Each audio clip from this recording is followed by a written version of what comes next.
Hello, तुम कहाँ पे हो बताओ ना तुम। तभी से तुम्हारा वेट कर रहे हैं, तुमको समझ नहीं आ रहा है? बाक मार दे तू नहीं। तब से वैसे रुकल बनी स्टेशन। अब कहाँ बाड़ा तू? आओ, कहाँ बाड़ा? मिनट लेट भी है। हाँ ठीक बता, मैं आता हूँ चौराहा पर। वो यार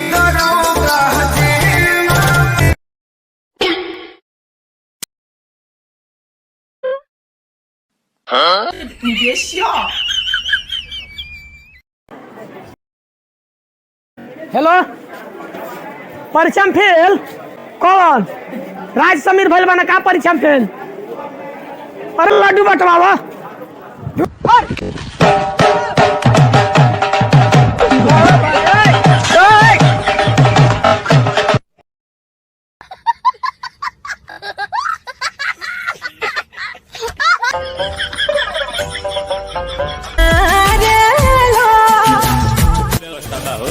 पार्लर में जाइए ब्यूटी बढ़ाइए।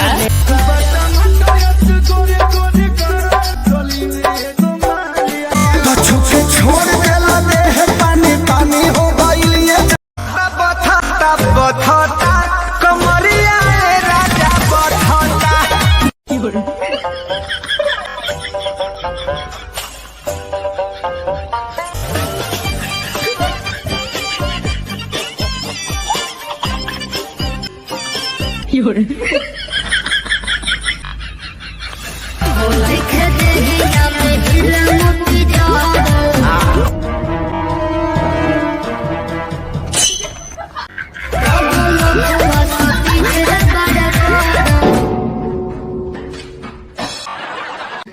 भाई मारो मुझे, मारो मुझे, मारो नहीं ये मजाक हो रहा है। एक सेकंड यार, मजाक हो।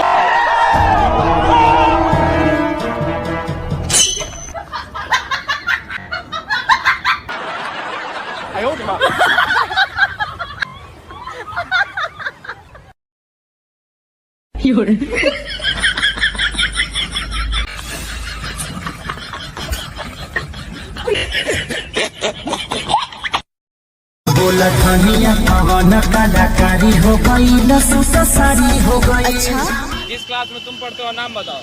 हाँ आदित्य कुमार 6 क्लास में पढ़ते हैं। 6 क्लास में पढ़ते हो, ठीक है। ये बताओ कौन सा सब्जेक्ट अच्छा लगता है? बैगन। हमारा प्यार